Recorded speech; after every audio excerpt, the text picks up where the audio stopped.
Hello students, so we have discussed Babur and his power that he exercised over India. So now we discussed Humayun. We will be discussing about him. Humayun ruled from 1530 to 1540 and then again he ruled from 1555 to 1556. So Humayun was like twice born. He basically ran his kingdom twice.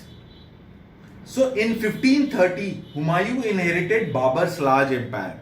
After Babur's death, Humayun got the empire of Babur. He got everything that Babur had. However, after a battle at Kannauj in 1540, he lost it to Sher Shah. But he could rule only for 10 years up to 1540. He lost it to Sher Shah at a battle of Kannauj, and Sher Shah was an Afghan ruler from Bihar. Humayun then wandered for about 15 years. So he wandered in forests, jungles, different cities, towns. He wandered to expand his military again for 10 long years. 15 long years. In 1542, while he was in Amarkot, his wife Hamida Begum gave birth to Jalaluddin Akbar, who was to become the greatest Mughal ruler.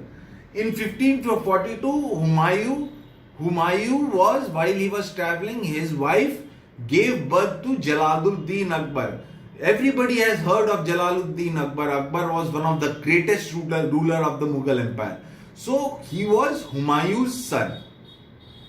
In 1555, Humayun recaptured Delhi and Agra and re-established Mughal rule in India.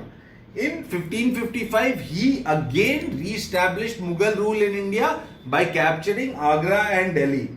He died in 1556 after a fall in his library at Purana Killa in Delhi. He met with an accident. He fell in his library at Purana Killa and he died there in 1556. So let's discuss about Sur Sultanate now. Sur Sultanate is Sher Shah Suri's Sultanate, which was from 1540 to 1555. First it was Humayun from 1530 to 1540. From 1540 to 1555 it was Sur Sultanate, that was Sher Shah Suri's regime. So let's discuss about Sher Shah, who ruled from 1540 to 1545. For 5 years he ruled. Sher Shah Suri, whose real name was Farid, was the son of Hasan Suri, an Afghan Jagirdar landowner of Sasaram, Bihar. So Sher Shah Suri was named Farid and he was son of Hasan Suri, who was an Afghan landowner from Bihar, Sasaram.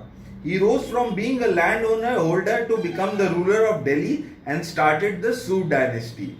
So from a landowner, he became the powerful owner of the city capital Delhi and he started the Sur dynasty.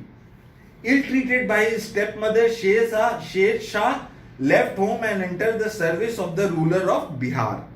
So since Sher Shah was ill-treated by his mother, he left home and he started working for the ruler of Bihar. He received the title Sher Khan after killing a tiger single-handedly.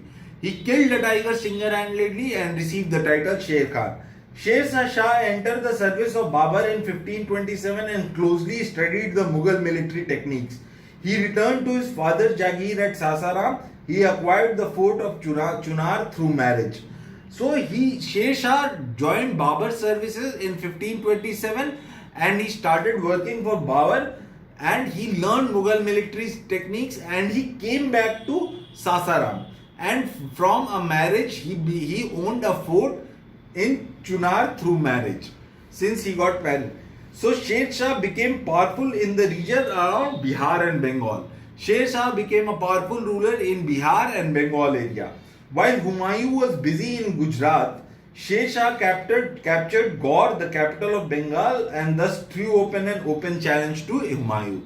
Since he had come back from Babur's services and he had left Babur's control, he was ruling his own and he had captured Bengal and he threw an open challenge to Humayun, who was then the ruler of all of India.